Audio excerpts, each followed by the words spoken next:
नई पीढ़ी के इंजीनियर बनाने को हर आईआईटी में बनेगी एआई टास्क फोर्स।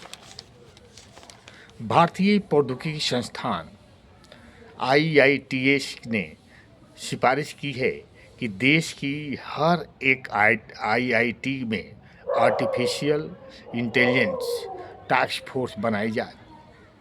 ये टास्क फोर्स का मतलब आईआईटी के करिकुलम, टीचिंग और रिसर्च में एआई और एमआई यानी मशीन लर्निंग को कोर कंपटीशन के तौर पर शामिल करना है।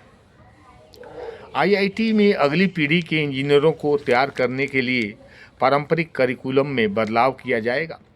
एक अच्छे एआई मॉडल सिलेबस में math, programming, machine learning, deep learning शामिल होने चाहिए।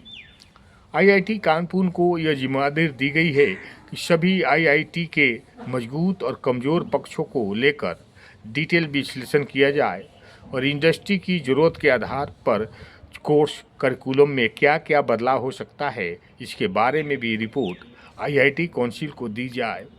वहीं पर यह तय किया गया कि एमटेक कोर्सेज में इंडस्ट्री इंटर्नशिप को कंपलसरी बनाया जाए। कोचिंग के प्रभाव को कम करने की कोशिश। आईआईटी काउंसिलिंग की बैठक में देश के 23 आईआईटी में दाखिले के लिए जेईई एडवांस्ड के मौजूदा स्ट्रक्चर पर भी चर्चा हुई। सदस्यों ने माना है कि इंजीनियरिंग की परीक्षा के लिए कोचिंग पर निर्भरता काफ़ी बढ़ गई है और छात्रों का तनाव भी बढ़ता गया है। इस मसले पर एक एक्सपर्ट कमेटी बनेगी और एग्ज़ाम पैटर्न के तरीक़ों में क्या बदलाव हो, इस पर रिपोर्ट दी जाएगी। आईआईटी में टीचिंग प्रोग्राम पर भी फोकस। 4 आईआईटी में 4 integrated teacher education programme ITEP पढ़ाया जा रहा है। काउंसिलिंग ने आईआईटी जोधपुर को नोडल इंस्टीट्यूशनल बनाया है, जो स्कूली शिक्षा विभाग और national council for teacher education के साथ मिलकर काम करेगा। सुनिश्चित किया जाएगा कि आईआईटी में टीचिंग एजुकेशन का वो कोर्स भी दूसरे कोर्सों की तरफ पॉपुलर हो। पुराने ढर्रे से बाहर आना ही होगा।